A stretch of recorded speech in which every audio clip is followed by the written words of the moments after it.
know him.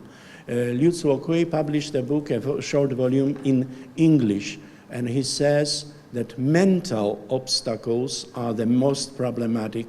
This is that we have different business mentalities, and this is something which is a real obstacle and barrier when we are talking where the money goes. Second round, another 3 or 4 questions. Who is ready? A lady here. Later on, you will be. China needs to be represented as well during the question. Please. Hello, my name is Anna Kostrzewa-Misztal. I'm from Ministry of Foreign Louder, Affairs. please, a little bit. I'm from Ministry of Foreign Affairs, but here I'm more like a scholar. I wanted to talk a little bit about data, which when I discovered this data, I was really amazed by this. In 2013, or put it differently, if we take for a measure one transport, railway transport, worth $17 million. So in China, in 2013, exported 84 such exports, yes, somewhere. Then 1 year later, it exported, it sent out 304 such transports. Later on, 1 year later, it was 800 then transports. Then 1 year later, it was 1,500. So it was this year or 2016. And by year 2020, China is going to send out 5,000 such exports. So if you multiply 5,000 by 17 million, you will get 85 and 9 zeros. So to me, this is the real measure of the Chinese ideas concerning Europe and global trade. This is what Mr. Putin also said during May summit in Beijing, that New Silk Road is about rebalancing streams of globalization. Of course, he meant his own Russian interest. And on the other hand, to me, I understand from your remarks, from your presentations, that we are now trying to understand whether China is doing this contest in order to, in more political or in more economic terms, or we can analyze it both from this or that perspective. To me, New Silk Road is about selling. It was the genesis for the first Silk Road. It was about selling. It was not about building infrastructure. It was purely about selling. And second, or the New Silk Road is still the same idea. It's not about investing. That's why these measures, this data presented by you, Professor, or by Professor Góralczyk, is to me, it's confirming, it's proving that it's still about selling. Even if we think about building Polish railway or highway, it was still about selling services. If we think about investment in Lisbon in water pipe system, it was still about selling services. So for China, and for Europe, of course, and for the world, it's the question how these resources and how this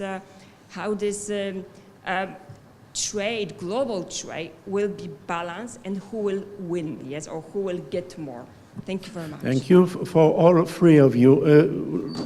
Let's ask the other question, the Chinese representative. I know that you are Chinese because we were at the same conference in Budapest recently, yes. in May, so I know who you are. I'm everywhere, be careful. Okay. I'm Henry, a PhD student now in University of Łódź. And I have a question to Dr. Richard. Just now you have mentioned about the FDI. And what is your opinion from a European perspective, because I'm a Chinese? And while China dealing with cooperation with these 16 countries, these 16 countries, while deal with China's FDI, still have a very great difference differences to each countries, such as the FDI to Central Europe, such as Poland or Hungary, is much more, and some former Yugoslavia countries is very less currently. So what is your opinion from a European perspective that while these 16 countries dealing with Chinese differences FDI? Thanks. Thank you very much. Still someone ready here in the first row? And for the first remarks, I will ask all of you to answer because everyone has a different opinion. Please.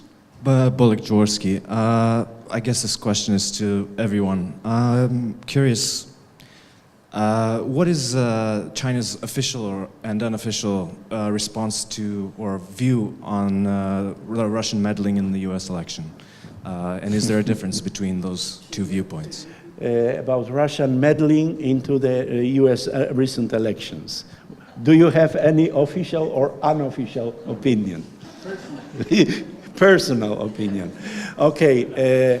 One was intended directly to Richard, so Richard will start. And also, if you have comments to the other questions, do it, and afterwards I will ask Bartosz and Professor Wang. Okay? Thank you. First of all, thank you very much for a very interesting interpretation. It really makes good sense what you say. I would only add that, again, I went too quickly through the data. I also had their data on trade. And even when it comes to trade, the statistics, and trade statistics are much more accurate than FDI statistic. So even China's CEE trade did not increase, and Chinese exports in CEE increased very modestly. So the first thing, my wife says I'm extremely critical, so the first thing when I heard about the increasing trains, I would say that then there would be less boats arriving with the goods. So basically, probably as you said, it's about redirecting the globalization channels. That might be the case, because the data don't really show any major increases of Chinese. Yeah, but then the question would be whether there is a space for growth, because China is the second largest importer in the Czech Republic, for example, if I'm not mistaken. So is there really such a big space for growth? Second largest importer in the Czech Republic is China. So I think that's already quite a big position. It can grow a little bit, but then there will be a roof very soon. So, I mean, let's see. And then the question, obviously, from our perspective is this something which is interesting for us? Is this in our national interest to have more and more trains coming one direction and then returning empty? Obviously, you probably work with this. And I'd like to ask the Chinese colleague to specify the question. So you were asking about Chinese FDI in the CEE countries and about the differences. Can you please, can you please tell me a little bit more what you mean? I mean that for 16 countries, FDI, China's FDI still have a great difference or great gap, such as some Central Europe countries like Hungary, Czech Republic, Poland. They have much FDI, but such as some former Yugoslavia countries and Baltic states. Why is there difference between us in the region yes. within the 16+1? Yes. Okay, at present, there is really, in total, not much Chinese investment. So we would say, and that's what statistics show us, that Hungary has the most of Chinese investment, but more than half of it was made by one single deal. Exactly, Borsodhem.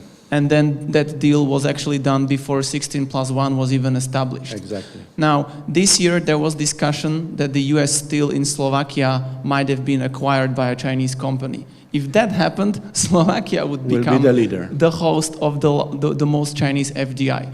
At this point, it's really anecdotal. One single deal can totally change the whole picture. So that's part of the answer. But actually, when you mention Poland, Czech Republic, Romania, as I showed in the data, and Heritage Foundation show it well, there is unproportionately too much Chinese investment, I would even say, in the non-EU member countries. My personal explanation is similar to what I told you, that China is comfortable it knows how to make business in those countries. It doesn't know yet how to make business in the V4 countries.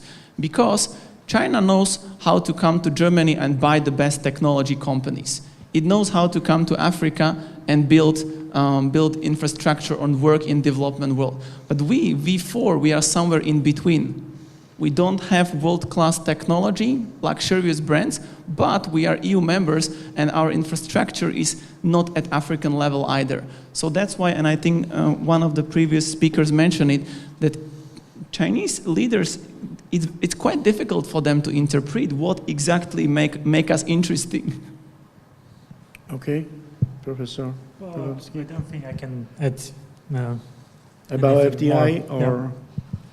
I'm just, from my perspective, like Richard, I think the countries of the CEE region are not technologically advanced in general, and because China is seeking mostly for the know-how, for the high-tech in Europe, that's why there is no, I think, much space for investments. The case of Polish, I mean, the terminal in Łódź, the logistic terminal is a mystery. Minister of Foreign Defense blocked it suddenly in last December. I guess there must be something behind that, and it is not only about economics. There might be some geopolitical factors included, but that's what I guess.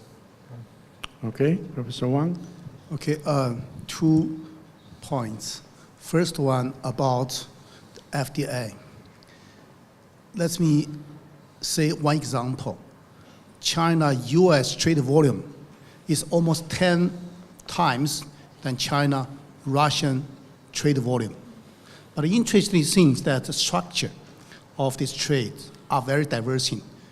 China-Russian's trade mostly come from the federal government deal. But China-US trade, on the other hand, majority of agreements, majority volume come from private sectors. So this is very interesting to compare these two bilateral trade relations. I have no idea the exact number about China and the Central European countries, but I think if we can do some survey, it will be very interesting, one by one, each by each. This is first. Another one is about the Russians' potential or kind of their intervention to US election. I must say in China, again, say different stories, different attitude. Government, foreign military's attitude is say nothing, no words about it. We don't express. But I guess majority Chinese intellectuals, liberalists, feel it's likely for Putin to do so, including myself. Thank you very much. Ladies and gentlemen, before I wrap it up, I took the program and I discovered that at 6:30 you have the other event, which is Georgian evening. So finally I will ask if someone is absolutely eager to ask the question to any one of our panelists. If not, I would like to ask for the applause for our 3 panelists. Thank you very much. Thank you all of you for this debate. At least we are beyond the horizon. Not only Ukraine, not only Belarus, not only even Russia, up to Vladivostok, but we went farther, and this is important, and let's keep this good custom into the future, our conferences. Thank you very much, and have a nice Georgian evening tonight. Thank you.